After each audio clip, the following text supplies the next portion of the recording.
As a fan of wrestling, as a lifelong fan of Scott Hall, this sucks. I've never really covered my wrestling fandom on the channel, but a lot of it began around kindergarten, playing WWF Raw on Super Nintendo with my brothers. That grew into watching wrestling on a regular basis sometime around early '97, and realizing that Scott Hall was Razor Ramon from the video games.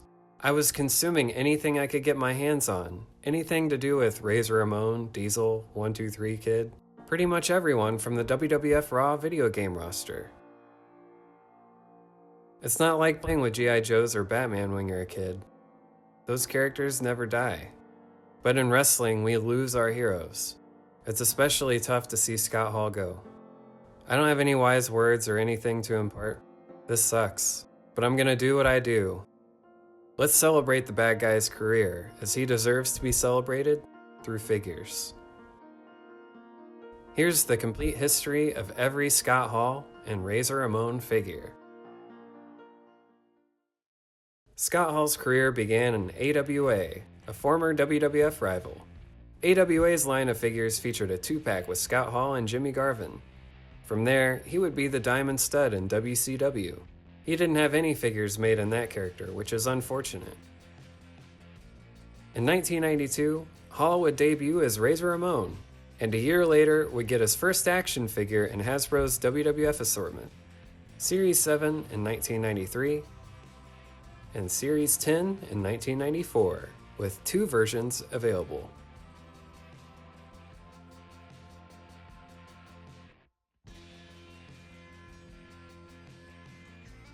Hasbro would get sidewalk slammed by WWF, and Just Toys and Jakk Pacific would take over.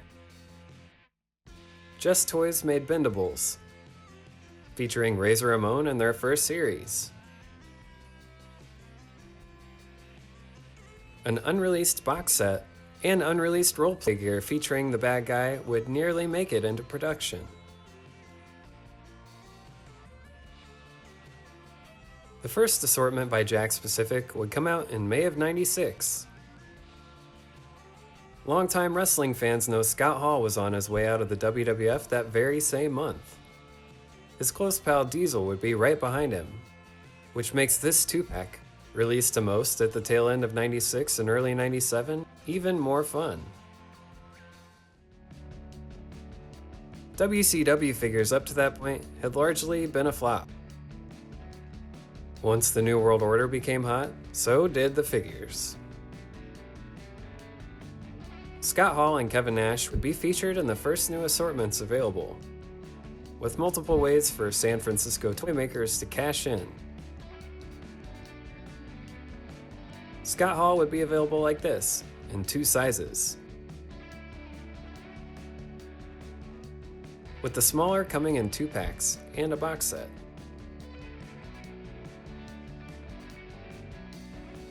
World Championship Wrestling would pick a new dancing partner with Toy Biz, primarily known for making Marvel Comics figures.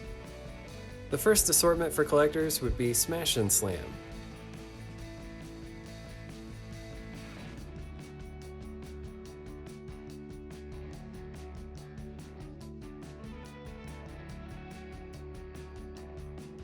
Hall would also have a Bend and Flex figure, similar to the Bendoms, but with different proportions. And a Thunder Slam 2-pack with Kevin Nash. Hall's hands can actually make the Wolfpack sign. WCW would go under, and the NWO would find a new home in WWE. Jakk Pacific would go all in on making WWE's version of NWO with singles, 2-packs, and a box set called Federation Poison. Hall's run wouldn't last long in WWE, but that wouldn't be the end of his figures. In 2007, Scott Hall signed a Classic Superstars deal, giving collectors the first Razor Ramon since 1996. Call me crazy, but I still prefer the original. This is the way it should have been done. A 2-pack with Shawn Michaels would follow after Classic Superstars 15. The best Scott Hall figure up to that point would come in a 2-pack with Kevin Nash. The deluxe figure was pretty good too. A 3 3/4 inch sized Build and Brawl figure, hand-posed Razor Ramon, would conclude his run with Jakk Pacific. Mattel's partnership with WWE would begin in 2010, but it wasn't until 2015 that Razor Ramon would be included in their Defining Moments line. Since 2015, there's been a steady supply of the bad guys figures.